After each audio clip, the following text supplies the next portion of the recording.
The Edmonton Oilers stayed alive with an 8-1 win over the Florida Panthers in Game 4. Nick Zararis of Locked On Oilers is here to talk about that game and what it'll take for the Oilers to get back into the series. All that and more on today's Locked On NHL podcast.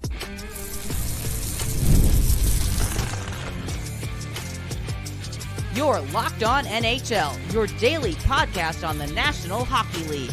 Part of the Locked On Podcast Network, your team every day.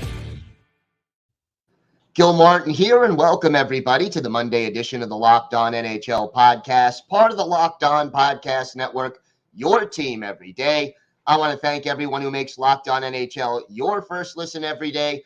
Don't forget to subscribe on YouTube or wherever you get your podcasts so you can get new episodes as soon as they drop. Today's episode is brought to you by FanDuel. Make every moment more. Right now, new customers get $200 in bonus bets with any winning $5 bet. That's $200 in bonus bets with any winning $5 bet. Visit FanDuel.com/LockedOn to get started. It is my pleasure to welcome back to the show the host of Locked On Oilers, Nick Zararis. And Nick, the Oilers weren't quite ready to head into the offseason just yet. A big 8-1 win in Game 4 in Edmonton to stay alive. I mean, the margin aside, what was the biggest difference in this game as compared to games 1 through 3? They finally got a bounce. It sounds very weird to say that in a game the final score was 8-1.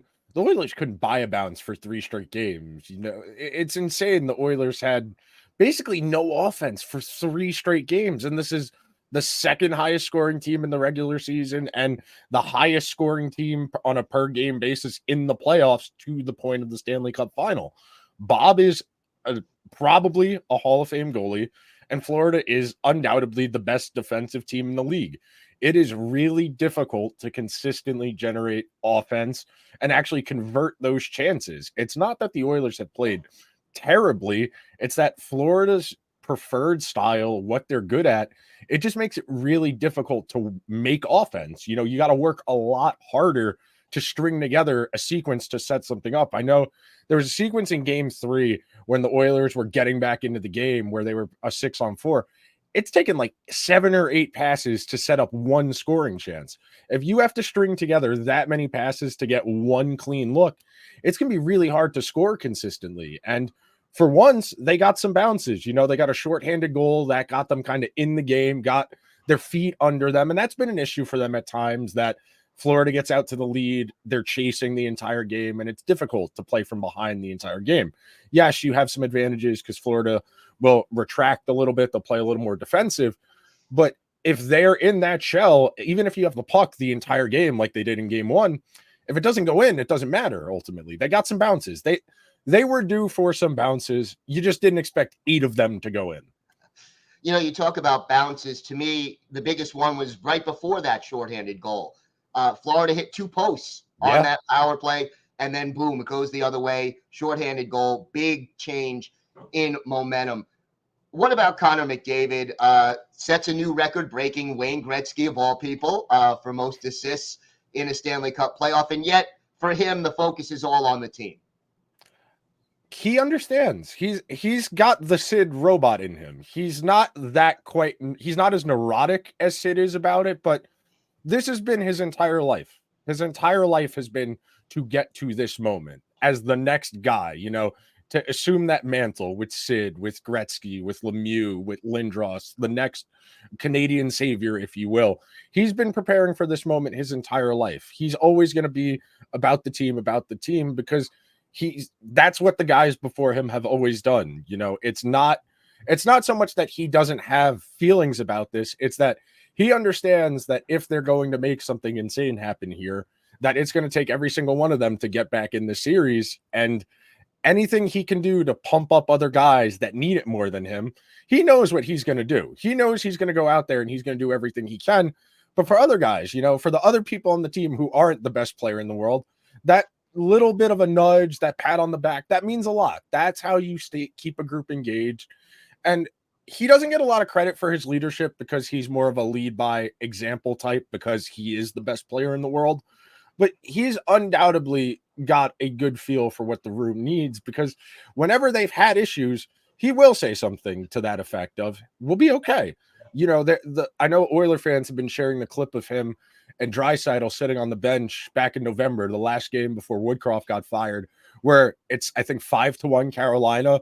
Draisaitl and McDavid just look at each other. They tap each other on the leg and like, yeah, this sucks, but it's going to be okay. We'll figure this out. And that's what you need sometimes from your leader.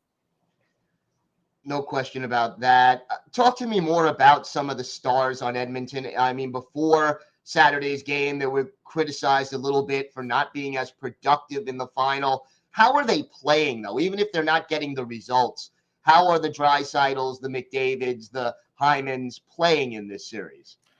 Florida has done a good job of forcing Draisaitl in particular to have to probably play a little more defense than he wants to, where even if Florida's not making offense, they're not scoring. If Draisaitl's playing defense, he's not dangerous. Even if you're not really doing a lot when you're in the zone, if he doesn't have the puck, you're defanging the Oilers. You're taking away what makes them effective. Same thing when McDavid's out there. If they cycle McDavid for 45 seconds, he's off the ice. They survived, and they didn't really have to play defense either. They had the puck. I will say, I think we can say you need more from those guys because that's the Oilers recipe, if you will. If they're going to be successful, they need the McDavid, Draisaitl, Hyman, Nugent Hopkins, Bouchard, Ekholm. They need their 6-7 guys to be the best players on the ice every single time they're out there because that's their formula. You know, that's how they got here. Their stars outplayed Dallas's stars, and that's how they got here. And if they were going to beat Florida, the argument always was, well, McDavid and Draisaitl are 2 of the 3 best players in the series. You think in those minutes they can win. It's simply a matter of how does the depth do? How does the goaltending do in relation to Florida?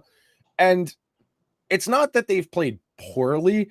It's that they've had to work really hard to do anything. You know, we were talking about before, you know, stringing together 7-8 passes in an offensive cycle, getting out of the zone because Florida loves to just hold the puck on you, make you play defense. And even if they don't do anything with it, you're tired, you have to come off, and you win that shift if you get McDavid off the ice in a minute 10 and he doesn't touch the puck. What do the Oilers have to do to get back into this series? And obviously, you know, 2 out of the remaining possible 3 games are in South Florida. So that's a tall task. But what do they have to do to just get it back to Edmonton for a game 6? Let's start with that. Edmonton is a score impacts team. They need to play with a lead because it makes them so much better defensively. When they are in a tie game or they are playing from behind, their defense feels that pressure. The turnovers are a little more frequent. They're trying to break out and it's not as organized. And Florida's so good defensively that even if you have the puck for the entire game, like they did in game 1, that doesn't necessarily mean you're going to score. That's the thing that kills you about playing Florida is they have so many different ways they can beat you. Florida's comfortable in a 2-1 rock fight. Florida's comfortable in a 5-4, 6-5 shootout. They are really adaptable based on the game situation, whereas Edmonton's path is very narrow. You know, we were just talking about the stars. They need their stars to be the best players on the ice every single time they're out there because they can't bank on the Matthias Janmarks, the Ryan McLeods, the Corey Perrys, the Adam Henriques. It's great those guys are contributing. You need that if you're going to make a series something, you're going to make something of the series. But if McDavid and Draisaitl aren't, 2 points per game, it sounds insane to say that that's the expectation, but it kind of is. That's kind of the Oilers' formula here. And as far as getting back in this series, they absolutely deserve at least one more win based on how they've played. Will they actually get it?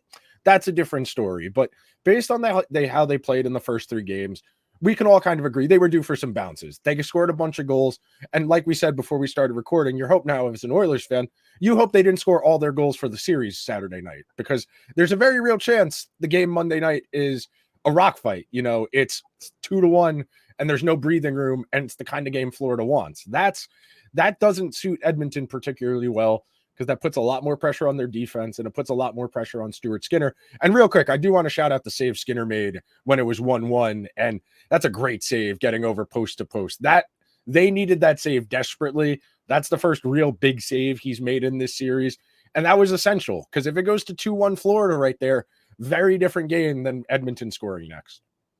No question about that. All right, Nick, why don't you tell our viewers and our listeners where they could find the podcast and where they could find you on social media.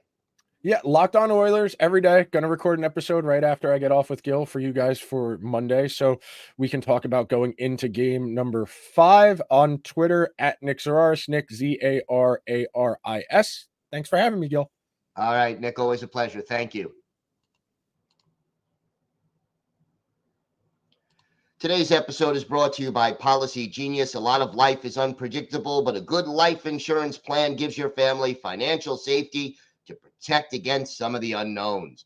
Policygenius is the country's leading online insurance marketplace. It makes choosing the right policy for your family easy and quick.